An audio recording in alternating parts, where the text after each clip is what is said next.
In this Hall of Presidents, we look upon a mirror of ourselves, the leaders we have chosen to safeguard our rights and our ideas, to imagine the future and to embrace its challenges. Ladies and gentlemen, the Presidents of the United States.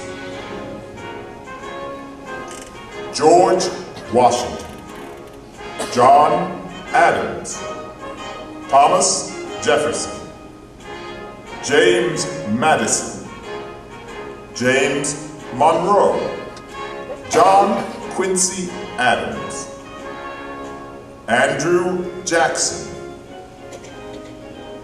Martin Van Buren, William Henry Harrison, John Tyler, James K. Polk, Zachary Taylor, Millard Fillmore, Franklin Pierce, James Buchanan, Abraham Lincoln, Andrew Johnson, Ulysses S. Grant,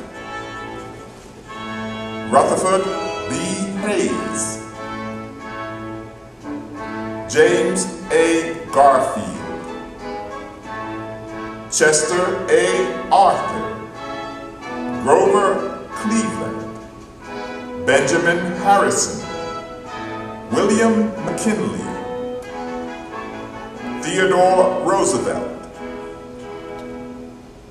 William H. Taft, Woodrow Wilson, Warren G. Harding, Calvin Coolidge, Herbert Hoover, Franklin D. Roosevelt, Harry S. Truman, Dwight D. Eisenhower, John F. Kennedy, Lyndon B. Johnson, Richard M. Nixon, Gerald R. Ford, Jimmy Carter, Ronald Reagan, George Bush, Bill Clinton, and the current President of the United States, George W. Bush.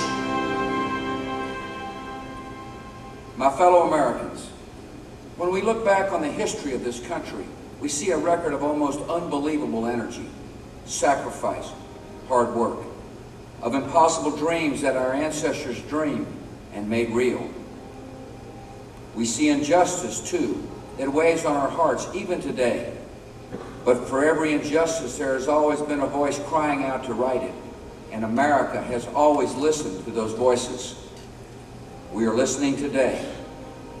And perhaps it falls to us, to this first generation of the 21st century Americans, to say once and for all that no child, no race, no creed, no ethnic community will ever again be left out of the American dream. Through education, through the opportunity to work, and to enjoy the fruits of that work, we can open every closed door, expand the horizons of all Americans. Again and again, we return to the same simple principles: freedom, equality, the freedom to create, to prosper, to dream, equality before the law, in the workplace, in the chance for a better life. And each time, in the process, America grows stronger. The beacon of democracy grows brighter. The world looks in new astonishment at what free people can do.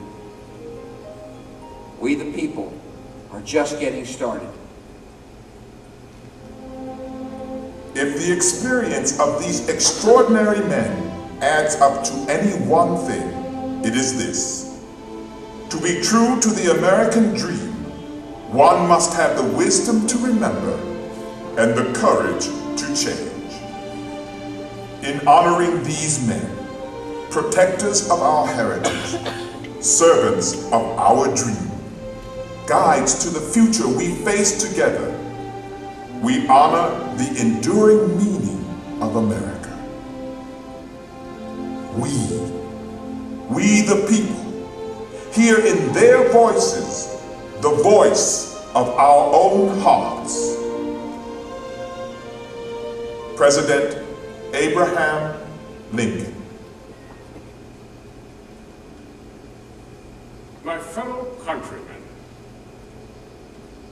I have often inquired of myself what great principle or idea it was that kept this Confederacy so long together. It was that all should have an equal chance, that all are created equal. This is the sentiment embodied in the Declaration of Independence. Most governments have been based on the denial of rights. Ours began by affirming our rights. Let us turn this government into the channel in which the framers of the Constitution originally placed it. If we cannot give freedom to every creature, let us do nothing that will impose upon another creature. True democracy makes no inquiry about the color of the skin or place of birth or any other circumstance or condition. We propose to give all a chance. We expect the weak to grow stronger, the ignorant wiser, and all better and happier together. Let it be as nearly reached as we can. For the struggle of today is not altogether for today. It is for the vast future also. So may our children and our children's children, for 1,000 generations, rejoice under those glorious institutions bequeathed us by Washington, and continue to enjoy the benefits conferred upon us by a united country.